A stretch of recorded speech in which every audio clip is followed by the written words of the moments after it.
The 2024 G20 Summit was held in Rio de Janeiro, Brazil this week under the theme Building a Just World and a Sustainable Planet. Now, leaders adopted a declaration at the end of the summit aimed at addressing several global challenges, including climate action and reforming global governance. The summit also launched the Global Alliance Against Hunger and Poverty, an initiative aiming to accelerate efforts to eradicate hunger while reducing inequalities. So this week on Talk Africa, we ask what tangible outcomes came out of the 2024 G20 Summit and what do they mean for Africa? I'm Beatrice Marshall. Welcome to Talk Africa.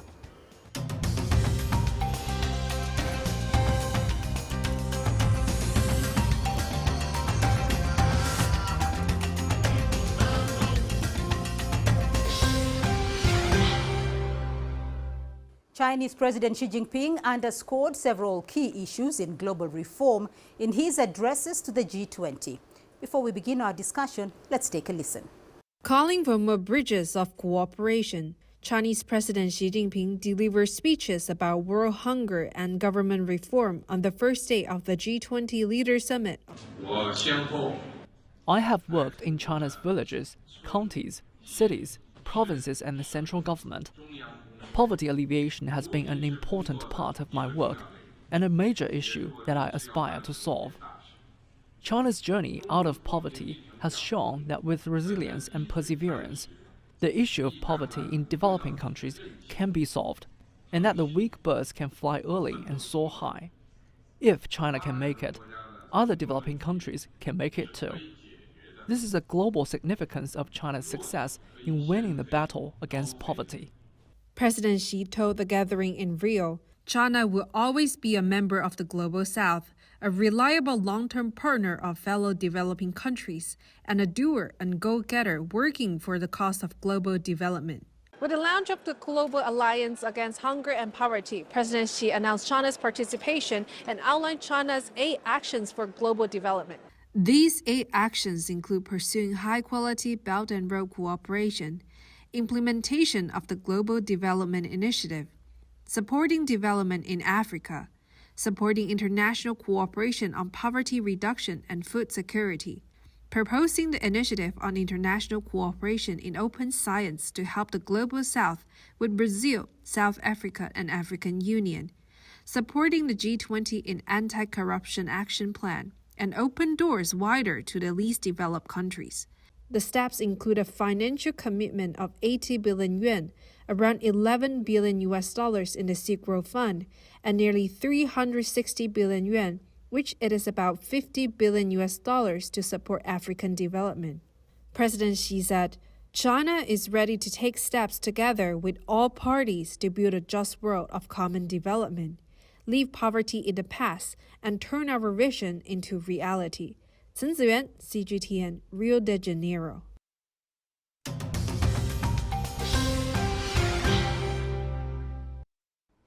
And joining me now to unpack the 2024 G20 Summit are with me in Nairobi, Ali Khan Sachu, geoeconomic and geopolitical analyst.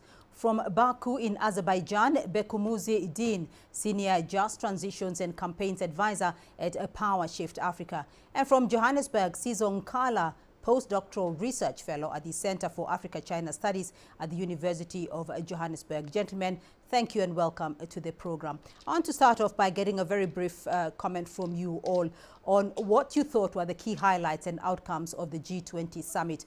Were there any surprising agreements or outcomes that stood out? Ali Khan, let me start off with you. I think, we should not see this as a single event. I think it's part of a series where we're seeing a greater assertion, a more multipolar world develop and unfold in front of our eyes.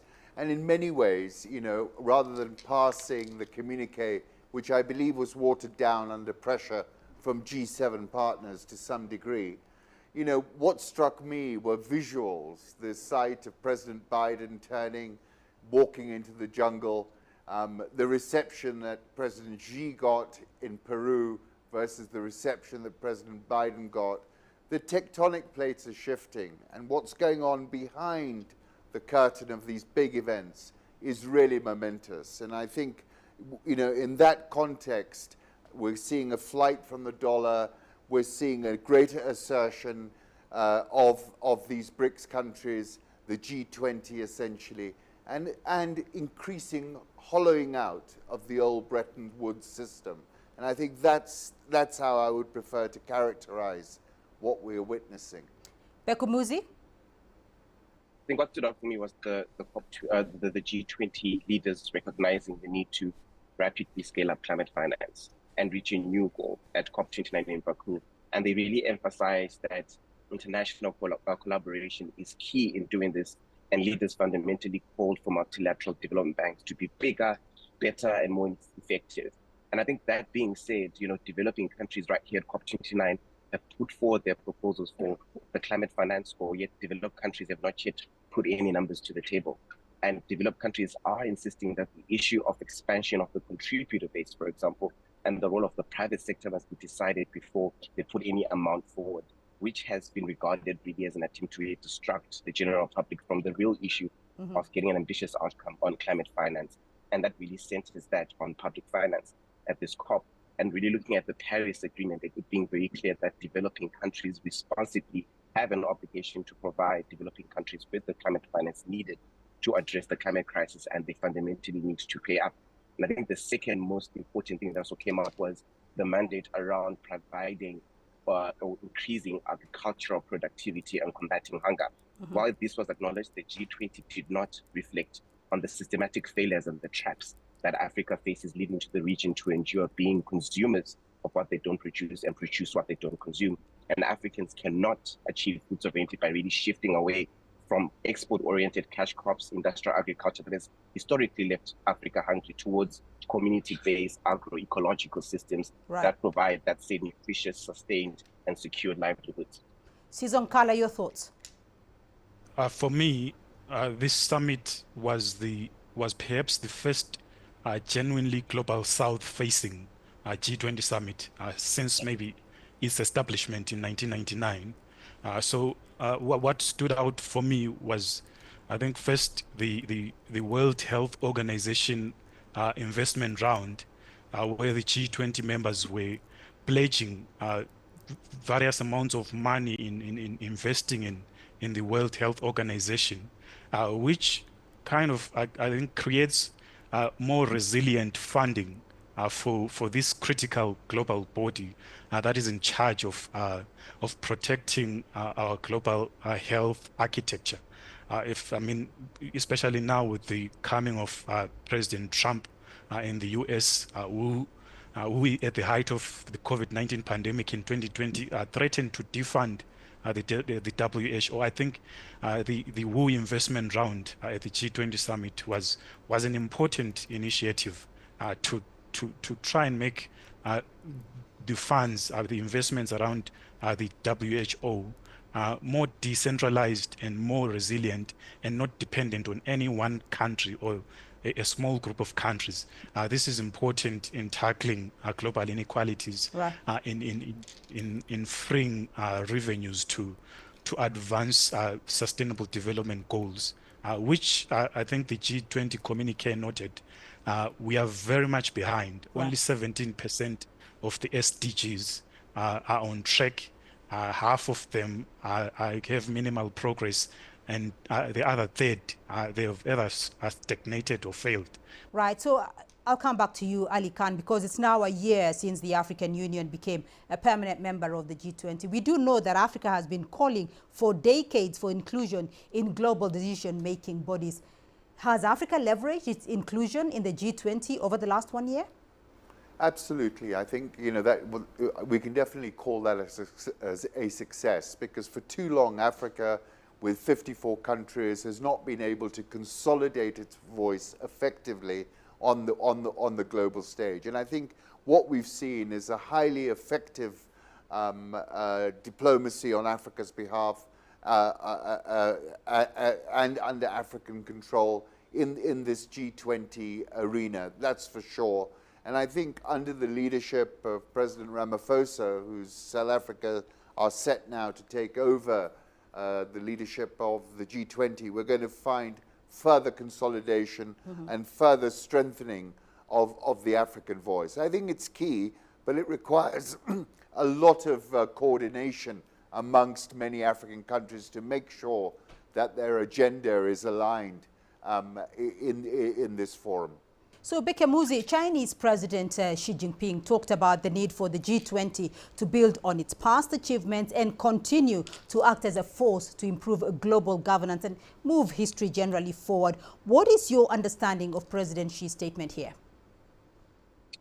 Yeah, I think it's very important to look at China being a key player, particularly on the role that they can play in helping Africa achieve its development. If we think around the climate finance that's needed to usher in a new renewable energy hub across the African continent that will build the essential developmental pathways, it's been asked whether China should be considered a developed country. And I believe that while it is not obligated under the traditional definitions of a developed country, it positions itself as a global economic powerhouse and a leader in green technologies. And that alone presents a unique opportunity to contribute meaningfully to Africa's climate resilience and economic empowerment. Technology transfer becomes super important in its vital mechanisms through which this solidarity can be realized.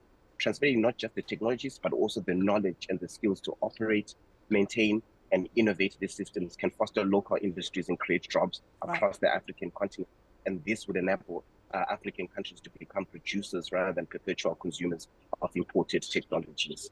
So, Sizo, I do want to stick with President Xi's speech for a little bit longer, because President Xi outlined China's 8 actions for global development, and one of the action plans included supporting the G20 in carrying out practical cooperation for the benefit of the Global South. You have talked about the benefits that the Global South, particularly Africa, will get from the G20, participating in the G20.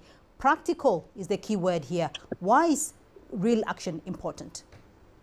The real action for me, firstly, it's important in the reform of global economic governance institutions, your World Bank and the International Monetary Fund, because these are important institutions.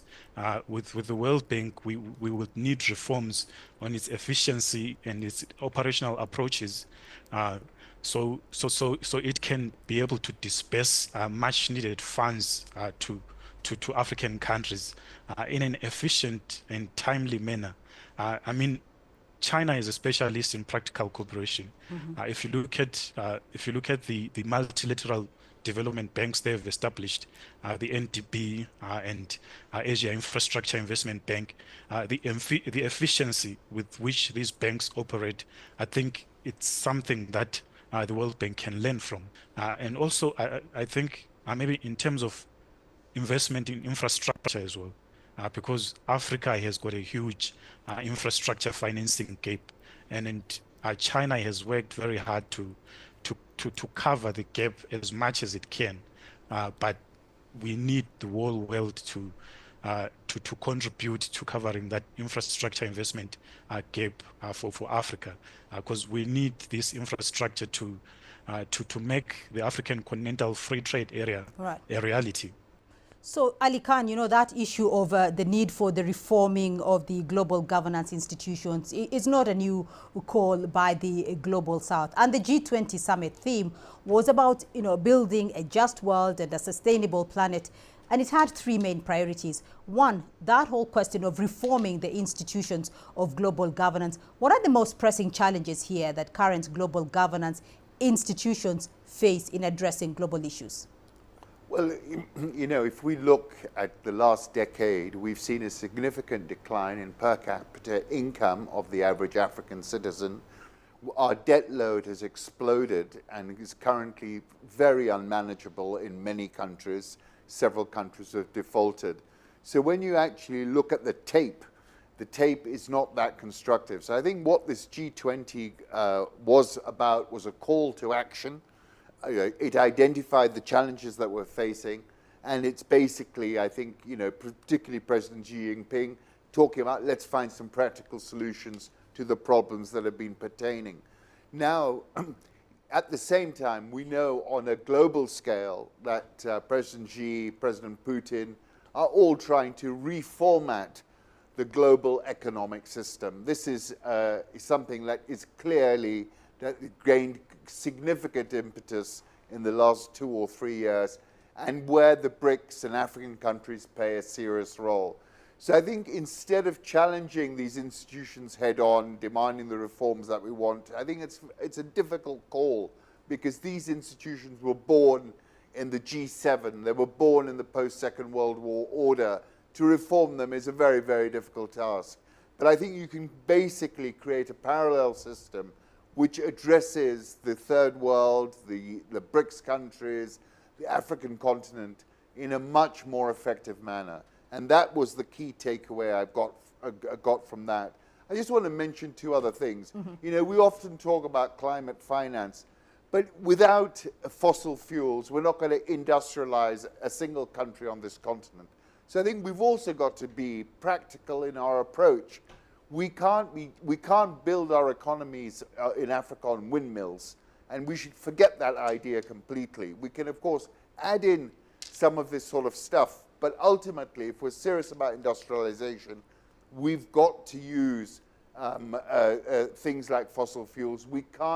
They can't be, you know, the West can't demand that we completely forego the use of these types of inputs into our economies. All right, very interesting discussion there, but we are going to take a break now. When we come back, we'll look at what some of the summit outcomes mean for Africa. To stay with us.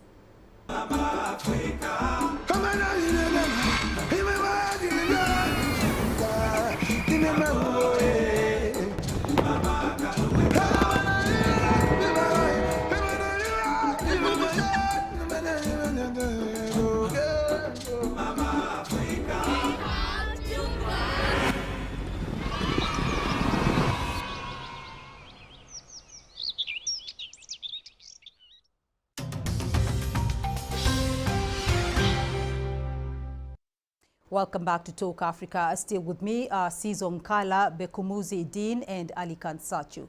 Before the break, we looked at some of the outcomes of the G20 Summit. Let's now look at whether they may provide solutions to some of Africa's challenges. Bekumuzi, I do want to go back to Ali Khan Sachu's point regarding renewable energy and fossil fuels and where that transition leaves Africa. Now, the second priority of the 2024 G20 touched on sustainable development and energy transition. Talk to us a little bit about that and the biggest challenges faced by developing countries, especially in Africa, in transitioning to renewable energy. Thank you so much. I think what is important is to acknowledge that we are in a climate collapse, and looking at the role that the just transition nuance has to play in order for us to realize how we need to build an alternative developmental pathway. If we look at the current continent right now, renewable energy potential, it's 50 times greater than the anticipated global electricity demand for the year 2040, for example. And the continent also has over 40% of the global reserves of key minerals for batteries and hydrogen technologies. However, the quality and quantity of financing for just energy transition is currently disconnected from this resource space, particularly looking from it from a critical minerals aspect, a gap that must be addressed. Despite Africa's vast renewable energy potential, we only have less than 1% of it being harnessed. And the minerals essential for unlocking this potential are crucial for the continent's own development. And if we look at other countries such as Senegal, such as Nigeria, who historically have had the opportunity to use fossil fuels for development, those countries have got a common denominator.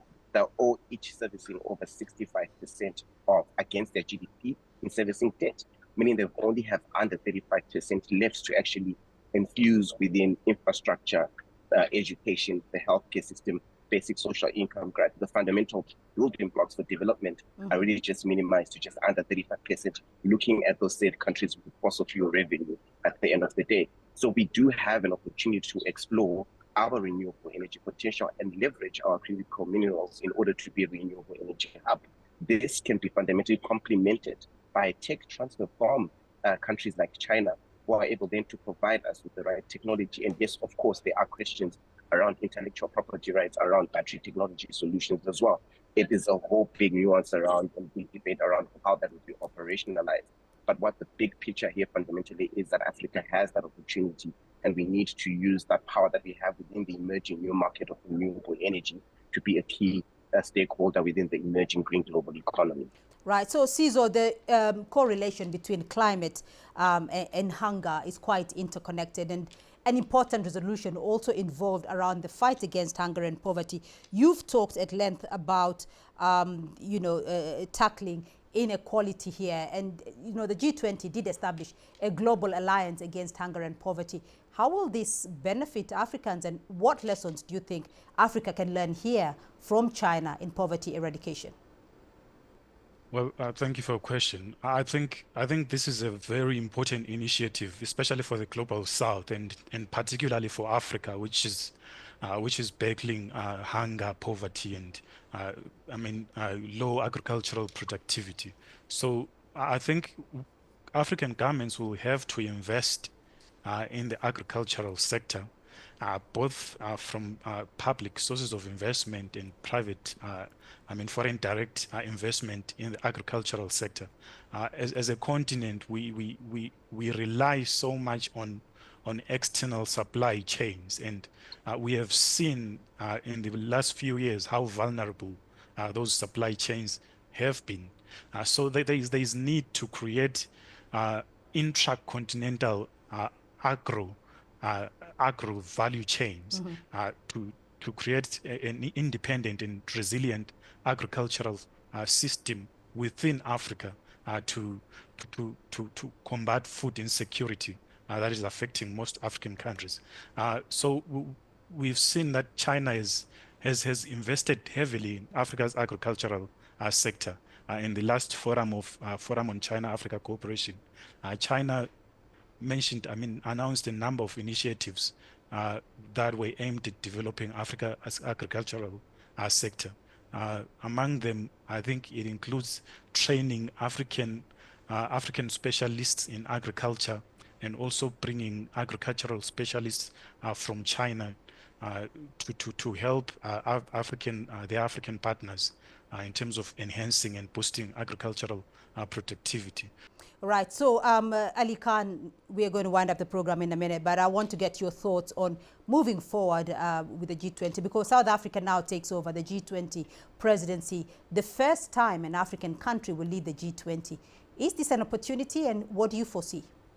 So this, I think, is a momentous opportunity, and I think President Ramaphosa is singularly well qualified to lead this G20 at this time and represent African issues on that G20 platform. So I think it's a very, very positive step. I think, listening to all our guests speaking, it's clear what we need to do more of, it's clear what we're doing wrong, and we've just got to organize ourselves to some degree better. When it comes to our food markets, we've got to increase productivity, we've got to work at a continental scale, we've got to learn how to store in the good times, buy when the markets are cheap, in order to have food on tap. China is an ideal example to look. There has not been a risk of a food shortage in China for the last 10 years. They're operating on a global scale. They're buying, they're storing when the markets are cheap, and we've got to be doing stuff like this. At the same time, obviously, we're victims and vicious victims of climate change. You see that in the belt of the Sahel. But this, again, is something we can deal with, and we've got to look at how we green our continent more effectively. But overall, I think this is a big step forward. I think President Ramaphosa is the right man at the right time to lead the African voice on that platform. Right. So, Bekemuzi, what issues of global concern should the G20 prioritize in the coming year as part of your final thoughts?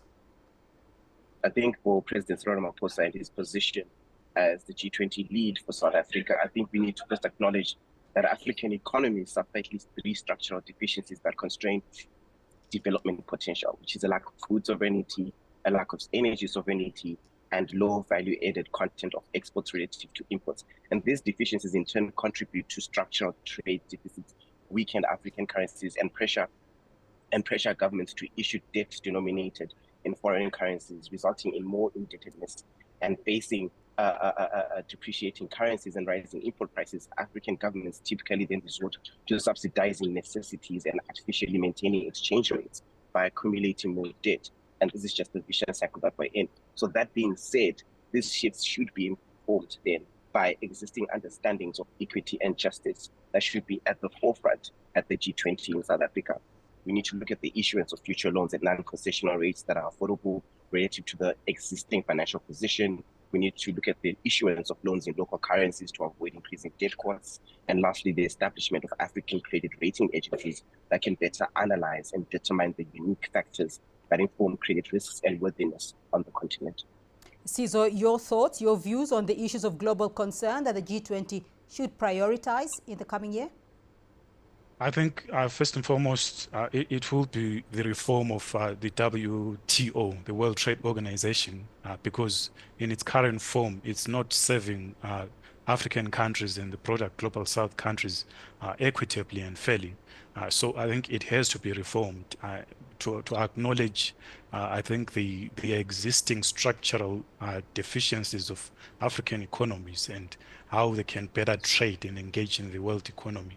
So the second one would be the reform or the rethinking of the G20 common debt treatment, common framework for debt treatment. As I mentioned at the beginning of the program, African countries are suffering in debt crisis, and the common framework for debt treatment that was proposed by the G20 in 2020 has proved to be not particularly effective in addressing the debt crisis. So there has to be a rethink, and also the African Continental Free Trade Area should be key.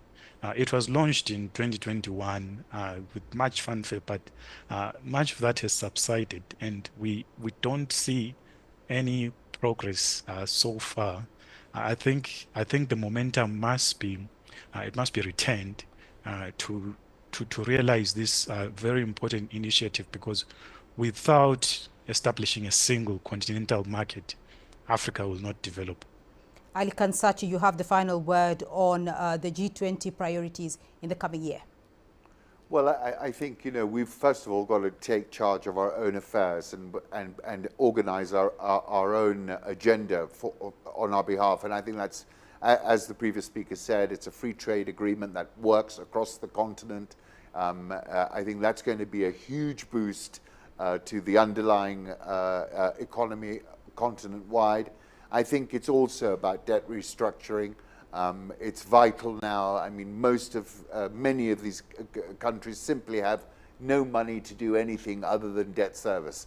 And that is a very, very poor position to be in. And then I think it's about partnerships and about creating opportunities that bypass the dollar-based stranglehold that has existed for so many years since colonial times. And I think that comes to bilateral currency trading, that, as President Xi said, productive steps in order to change the situation on the ground. But ultimately, it's about industrialization. It's about creating jobs, and that's what we've got to focus on, because we've got a very young population, and they need work. Indeed, gentlemen, thank you all very much for being a part of this discussion. But that's all for this edition of Talk Africa. A big thank you to our guests, Ali Kansachi, geoeconomic and geopolitical analyst, Cizo Nkala, postdoctoral research fellow at the Center for Africa-China Studies at the University of Johannesburg, and Bekumuzi Dean, a senior just transitions and campaigns advisor at PowerShift Africa.